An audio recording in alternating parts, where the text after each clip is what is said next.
নামাজ পড়বে, ওই বান্দার নামাজ তো আল্লাহ তাআলার কাছে গ্রহণযোগ্য হবে। আল্লাহ তাআলা বলেন যে বান্দা সুন্দর করে ওযু বানায়া কালিমায়ে শাহাদাত পড়ে জান্নাতের 8টা দরজা আল্লাহ তাআলা খুলে দেন। আর ওই বান্দা জান্নাতের যে কোনো দরজা দিয়ে প্রবেশ করবে, কেউ তাকে বাধা দিবে না। এর নবীর উম্মতের দল আল্লাহ তাআলা বলেন, আল্লাহ তাআলা বলেন যে সকল ফাহশা যত মন্দ কাজ আছে, সকল মন্দ কাজ থেকে নামাজ বিরত রাখি। তারপরেও তো মানুষে নামাজ পড়িয়াও তো সুদ খায়, নামাজ পড়িয়াও তো মানুষে ঘুষ খায়, নামাজ পড়িয়াও তো মানুষে বেপরদায় চলে, নামাজ পড়িয়াও তো মানুষ জিনা করে, নামাজ পড়িয়াও তো মানুষ আল্লাহর নাফরমানি করে।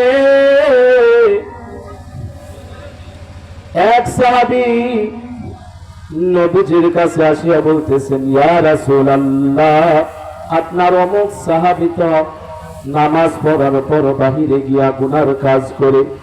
নবীজির আদত একবার, দুইবার, তিনবার শোনার পরে জবাব দিতেন।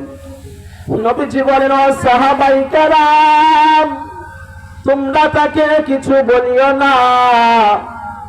যেদিন ওই বান্দার নামাজ ঠিক হয়ে যাইবে,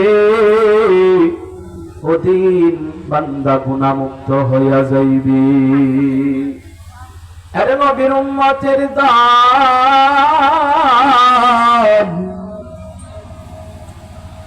যেই বান্দা নামাজ ঠিক হইয়া যাইবে, ওই বান্দা গুনাহমুক্ত হইয়া যাইবে। আরে নবীর উম্মতের দল, আল্লাহ পাক রব্বুল আলামিন বলেন, যারা আমি আল্লাহর মুলাকাত চাও, যারা আমি আল্লাহর ভালোবাসা চাও, 1 নম্বরে নেক আমল করো, 2 নম্বরে শিরক মুক্ত ইবাদত। আল্লাহ বলেন, জান্নাত যদি পাইতে চাও, 1 নম্বরে ঈমানটারে পরিশুদ্ধ করে নাও, 2 নম্বরে শিরক মুক্ত ইবাদত। আল্লাহ বলেন, জান্নাত যদি পাইতে চাও, 1 নম্বরে ঈমানটারে পরিশুদ্ধ করে নাও, 2 নম্বরে শিরক মুক্ত ইবাদত। নেক আমল যত বেশি করবা, আল্লাহর দরবারে মহব্বতের দরজা তত বেড়ে যাবে।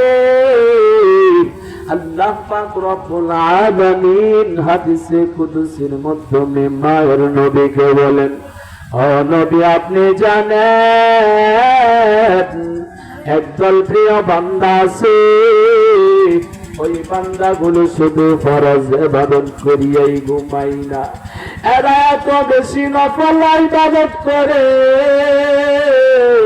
আমি আল্লাহর কাছে এত দামি হয়ে যাই, এক পর্যায়ে তার ইবাদতের কারণে আমি আল্লাহ তো খুশি হয়ে যাই, এক পর্যায়ে তার চোখগুলো আমি আল্লাহর কুদরতি চোখে পরিণত হয়ে যাই, তার কানগুলো আমি আল্লাহর কুদরতি কানে পরিণত হয়ে যায়, তার জবান আমি আল্লাহর কুদরতি জবানে পরিণত হয়ে যায়। আরে নবীর উম্মতের দল, ওই বান্দাগুলো আমার বড় প্রিয় বান্দা,